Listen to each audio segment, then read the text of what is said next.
তো বন্ধুরা, সবাইকে স্বাগত চ্যানেলে আরও একটি নতুন ভিডিওতে। তো আজকে সময়টা হচ্ছে সানডে বা রবিবার, মার্চ 10, 2024। তো বন্ধুরা, আপনারা দেখতেই পাচ্ছেন যে কেমন পরিবেশ আমাদের ফুলবাগানের।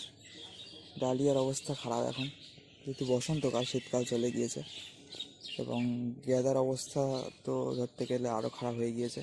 আর তাও এখনও প্রচুর কুড়ি আছে, ফুটছে আস্তে আস্তে। এবং এই পাথরকুচি, যে বিদেশি পাথরকুচি যে ফুলগুলো ফোটে, এইগুলো ফুটতেই রয়েছে।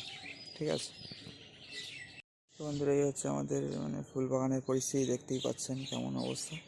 এবং কিছু পাতাবাহারি গাছ এনে রাখা হয়েছে, এবং এই ধরনের এই কিছু ফুল ফুটছে টুকটাক। দেখতেই পাচ্ছেন এই যে ডান্টাস,